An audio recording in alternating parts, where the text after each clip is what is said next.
શું વાત છે, આજે મહેશભાઈ નો કોલ નહીં આવ્યો? મેં ફરવા ગયો છે. એમ તો તમે નથી જતા એમની સાથે ફરવા?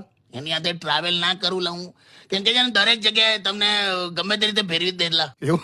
હમણાં રેલવે સ્ટેશન પર ફરતો હતો, અચ્છા. તો કશેકથી ટ્રેન આવી તો કોઈક બેને એકદમ બૂમ પાડી, તો મહેશ કે હા એવું કરીને ગયો. તો બેને એને 100 રૂપિયા આપ્યા અને એવું કીધું 2 આઈસ્ક્રીમ લેતા આવો ને, કે તમારો હવ લેતા આવજો, મારો હવ લેતા આવજો કે. અચ્છા.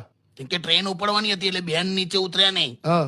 તો આ મહેશ ગયો દોડતો અને એક જ આઈસ્ક્રીમ લાવેલા અને ખાતો આવ્યો અને બેનને 50 રૂપિયા આપ્યા અને એવું કીધું કે પેલા પાસે એક જ આઈસ્ક્રીમ હતી કે.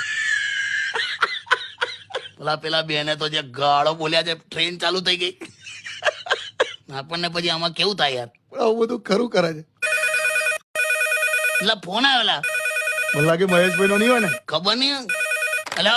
અરે જીજો, લા તું આવો છે પાછો 100 વર્ષનો થઈશ, બોલ. હું જે કઈ છે? અરે જીજુ, એક બહુ મોટી દુવિધામાં આવી ગયો છું મેં. પાછું હું કર્યું?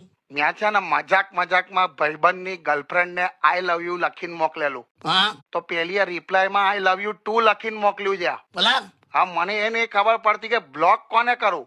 તારી, તું હમણાં મૂકીને તરત મને બ્લોક કર નાખ. કામ ના, તને કીધું એવું કર, તું બ્લોક કર મને.